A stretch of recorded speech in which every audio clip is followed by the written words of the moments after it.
Hi, I'm Kay Yangandool, and I'm a second-year English Literature and Film Studies student at King's College London.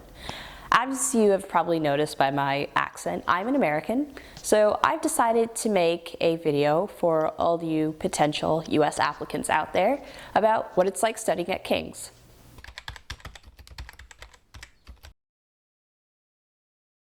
Well, in the US, professors often assign homework and pop quizzes from week to week, whereas in the UK, or at least my experience as a King's student, it's a lot more independent based. So you have a set of books or texts that you have to read from week to week, and you study on your own time. Well, there are certain classes that do actually touch upon the politics or history or just life in general in the US. So if you take classes that have to do with that, you often do end up adding your own perspective as an American.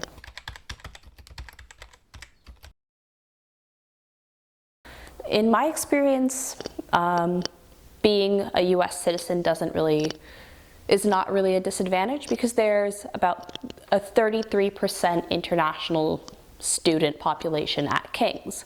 So there are plenty of other people where, English is not even their first language. So in my experience, you'll be just fine. Unfortunately not. I used American spelling in one of my first tests at King's and I got points deducted for it. So, sorry, the answer is no.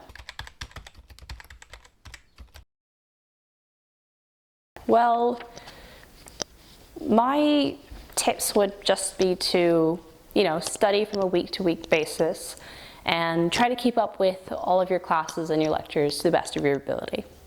And relax, because, college is shouldn't be just a stressful experience. It should also be a time for personal development as well.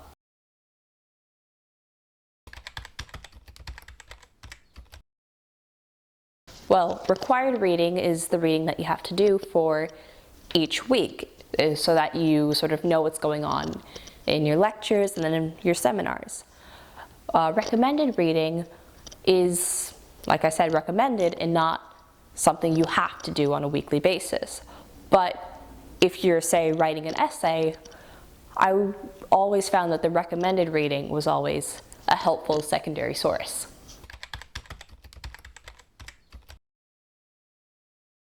You can't choose who your tutor is, but don't worry, they don't bite. Your personal tutor essentially is sort of like your guidance counselor. They oversee your academic and your personal well-being at university.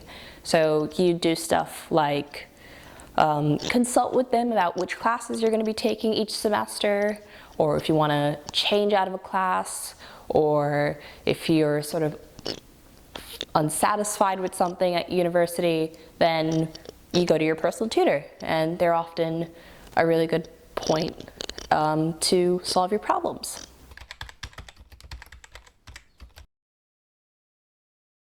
I can advise on the English program, and the English program does allow you to take electives outside of your department.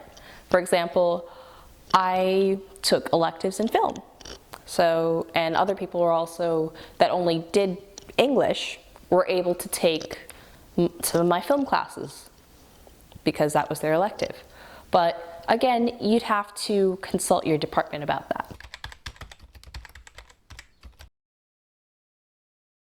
In my experience, it's never been a number of pages that were assigned to you, but always a number of words. So, for example, in my first year, the longest paper I had to write was 3,000 words. But of course, as you move on in your course, you have to write more words for single papers.